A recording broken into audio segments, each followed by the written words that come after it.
नमस्कार। बिहार में जो हाल ही में चुनाव हुए, वो कह सकते हैं कि काफी सवालों के घेरे में आ गए हैं। कई गंभीर आरोप लगे हैं और आज हम उन्हीं की गहराई में जाएंगे। ये समझने की कोशिश करेंगे कि इन चुनावों की निष्पक्षता पर जो सवाल उठ रहे हैं, उनके पीछे की वजह क्या है। एक दावा है, और ये कोई छोटा मोटा दावा नहीं है, कि बिहार के ये चुनाव शायद भारतीय इतिहास के सबसे अनफेयर, सबसे अनुचित चुनाव थे।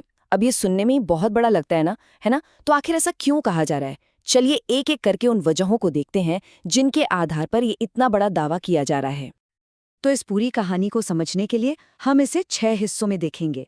सबसे पहले बात होगी रिश्वत के सवालों की, फिर देखेंगे कि ये फैंटम वोटर्स या कहें कि फर्जी मतदाता कौन थे। इसके बाद स्पेशल ट्रेनों की कहानी, फिर सबूत मिटाने के आरोप, वोटरों के नाम हटाने की बात और आखिर में उस वॉचडॉग यानी निगरानी संस्था पर भी बात करेंगे जो शायद खुद ही कमजोर कर दी गई थी। तो चलिए शुरू करते हैं पहले आरोप से, और ये है रिश्वत का सवाल। बात एक सरकारी स्कीम की है, लेकिन असली सवाल उसकी टाइमिंग पर है। मतलब क्या उसे जानबूझकर ऐसे समय पर लाया गया ताकि वोटरों को सीधे सीधे प्रभावित किया जा सके? तो हुआ ये कि चुनाव से ऐन पहले बिहार की 1.25 करोड़ महिलाओं के बैंक अकाउंट में अचानक 10-10 हजार रुपए आ गए। ये जीविका दीदी स्कीम के तहत हुआ। और सोचिए, सिर्फ इतना ही नहीं, उनको ये भी वादा किया गया कि आगे चलकर 2 लाख रुपए तक और दिए जाएंगे। मतलब सीधा सीधा चुनाव से पहले कैश। अब यहीं पर इलेक्शन कमीशन का रोल सवालों में आता है। देखिए, अगर हम इतिहास देखें तो ऐसा नहीं है कि ये पहली बार हो रहा था। तमिलनाडु हो, आंध्र प्रदेश हो या तेलंगाना, इन सब राज्यों में जब चुनाव से पहले ऐसी ही स्कीम्स लाई गईं तो इलेक्शन कमीशन ने उन पर रोक लगा दी थी। लेकिन बिहार में ऐसा नहीं हुआ। यहाँ इस स्कीम को चलने दिया गया। सवाल यही है कि ये दोहरा मापदंड क्यों? ठीक है, अब आते हैं हमारे दूसरे पॉइंट पर, फैंटम वोटर्स। मतलब ऐसे मतदाता जो शायद थे ही नहीं, या फिर एक ही नाम कई बार था। आरोप ये है कि वोटर लिस्ट में इतने सारे डुप्लीकेट नाम थे कि एक ही इंसान कई कई बार वोट डाल सकता था। और ये सिर्फ हवा हवाई बात नहीं है। रिपोर्टर्स कलेक्टिव ने जब इसकी जांच की तो आंकड़े सच में चौंकाने वाले थे। बिहार की फाइनल वोटर लिस्ट में 14,35,000 नाम ऐसे मिले जो डुप्लीकेट हो सकते थे। और इससे भी ज्यादा हैरान करने वाली बात यह है कि इनमें से 3,42,000 लोगों का तो नाम, पता, सब कुछ हूबहू एक जैसा था। तो सवाल उठता है कि इतनी बड़ी गड़बड़ी हुई कैसे? देखिए, आरोप ये है कि इलेक्शन कमीशन के पास एक स्टैंडर्ड सॉफ्टवेयर है जिसका काम ही यही है कि ऐसे डुप्लीकेट नामों को ढूंढे और लिस्ट से हटा दे। लेकिन कहा जा रहा है कि बिहार में इस सॉफ्टवेयर का इस्तेमाल ही नहीं किया गया। एक आसान सा टेक्निकल सॉल्यूशन था, पर उसे नजरअंदाज कर दिया गया। चलिए अब तीसरे आरोप की तरफ बढ़ते हैं, स्पेशल ट्रेनें और करप्ट प्रैक्टिस। ये आरोप है वोटरों को गैरकानूनी तरीके से एक जगह से दूसरी जगह ले जाने का। कहा गया कि बिहार में वोट डलवाने के लिए खास ट्रेनें चलाई गई जो कि सीधे सीधे चुनाव कानून के खिलाफ है।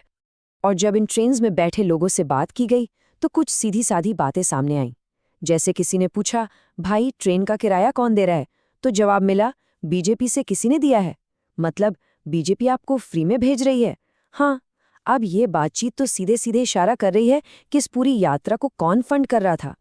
तो क्या ऐसा करना लीगल है? बिल्कुल नहीं। हमारा कानून representation of the people act 1951 इस बारे में एकदम क्लियर है। वो कहता है कि कोई भी कैंडिडेट अगर अपने खर्चे पर वोटरों को लाने ले जाने के लिए गाड़ी या कोई भी वाहन मुहैया कराता है तो वो एक करप्ट प्रैक्टिस यानी कि भ्रष्ट आचरण है। तो जो हुआ वो सीधे सीधे कानून को तोड़ने जैसा है। अब हम एक और बहुत ही गंभीर आरोप पर आते हैं, सबूतों को मिटाना। और ये कहानी जुड़ी है पोलिंग बूथ पर लगे कैमरों की फुटेज से। आरोप है कि इलेक्शन कमीशन ने एक नियम बदलकर इस फुटेज को एक तरह से गायब करने का रास्ता बना दिया। तो देखिए, बदलाव क्या हुआ। पहले का नियम ये था कि पोलिंग बूथ की जो सीसीटीवी फुटेज होती थी वो इलेक्शन पेपर्स का हिस्सा मानी जाती थी। मतलब उसे कोई भी रिक्वेस्ट करके देख सकता था। लेकिन फिर नियम बदल दिया गया। अब इस फुटेज को उन इलेक्शन पेपर्स की लिस्ट से ही हटा दिया गया है। और कमाल की बात यह है कि अब कोई कोर्ट भी ऑर्डर नहीं दे सकती कि ये फुटेज दिखाई जाए। और कहानी यहीं खत्म नहीं होती। एक और नया नियम जोड़ दिया गया। वो ये कि चुनाव के नतीजे आने के 45 दिन के अंदर अंदर पोलिंग बूथ की सारी सीसीटीवी फुटेज डिलीट कर दी जाएगी। सोचिए जरा, इसका क्या मतलब हुआ? इसका सीधा मतलब है कि अगर कोई गड़बड़ी हुई भी हो तो उसका कोई सबूत 45 दिन बाद बचेगा ही नहीं, सब खत्म। अब बात करते हैं 5वें आरोप की, जो शायद सबसे ज्यादा परेशान करने वाला है। वो ये कि असली जायज वोटरों के नाम ही वोटर लिस्ट से गायब कर दिए गए। और इल्जाम ये है कि निशाना उन लोगों पर था जो शायद विपक्ष को वोट देते। इस पूरे ऑपरेशन को एक बड़ा फैंसी नाम दिया गया, स्पेशल इंटेंसिव रिवीजन या SIR। और ये कोई छोटी मोटी छटनी नहीं थी, इसका स्केल दिमाग घुमा देने वाला है। अगर हम सरकारी जनसंख्या के आंकड़ों से वोटर लिस्ट की तुलना करें तो पता चलता है कि बिहार की फाइनल लिस्ट से लगभग 80 लाख एलिजिबल वोटरों के नाम गायब थे। 80 लाख। और जब और गहराई से देखा गया तो एक पैटर्न नजर आया। ऐसा लगा कि ये नाम हटाने का असर कुछ खास समुदायों पर ज्यादा हुआ। डेटा ये दिखाता है कि जितने भी नाम हटाए गए उनमें से 33% मुस्लिम वोटरों के थे, जबकि बिहार की पूरी आबादी में मुस्लिम सिर्फ 16.9% है। ये अंतर बहुत बड़ा है। ये सिर्फ आंकड़े नहीं हैं, इन नंबरों के पीछे असली लोग हैं, उनकी कहानियां हैं। एक वोटर ने अपना दर्द बयां करते हुए कहा, मेरा नाम कट गया, मेरी बीवी का नाम, हम विकलांग हैं पर वोट तो हमेशा देते हैं, अब नाम ही कट गया तो क्या करें। ये आवाज उस बेबसी को दिखाती है जो कई लोगों ने महसूस की। और अब आते हैं हम अपने आखिरी और शायद सबसे जरूरी पॉइंट पर। ये वो पॉइंट है जो पिछले सारे आरोपों को एक धागे में पिरोता है। ये सवाल है खुद इलेक्शन कमीशन, हमारे चुनावी प्रहरी की आज़ादी पर। क्या वो वॉचडॉग अब उतना स्वतंत्र रहा है? तो ये सवाल उठ क्यों रहा है कि इलेक्शन कमीशन अब निष्पक्ष नहीं रहा? इसकी एक बहुत बड़ी वजह है इलेक्शन कमिश्नरों को चुनने के तरीके में आया बदलाव। देखिए, पहले सुप्रीम कोर्ट के आदेश से एक पैनल बना था। उसमें प्रधानमंत्री होते थे, विपक्ष के नेता होते थे और भारत के चीफ जस्टिस होते थे। एक बैलेंस था। लेकिन सरकार एक नया बिल ले आई। अब उस पैनल से चीफ जस्टिस को हटा दिया गया है और उनकी जगह एक यूनियन मिनिस्टर को डाल दिया गया है।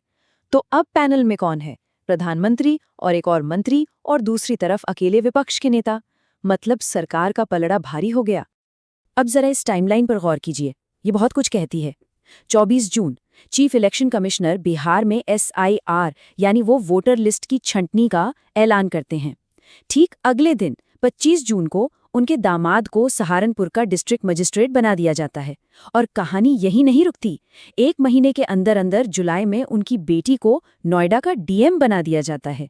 ये टाइमिंग हितों के टकराव का एक बहुत बड़ा सवाल खड़ा करती है। और इसके ऊपर एक और चीज हुई। एक नया कानून लाया गया जो इलेक्शन कमिश्नरों को एक तरह की कानूनी ढाल, एक लीगल इम्यूनिटी देता है।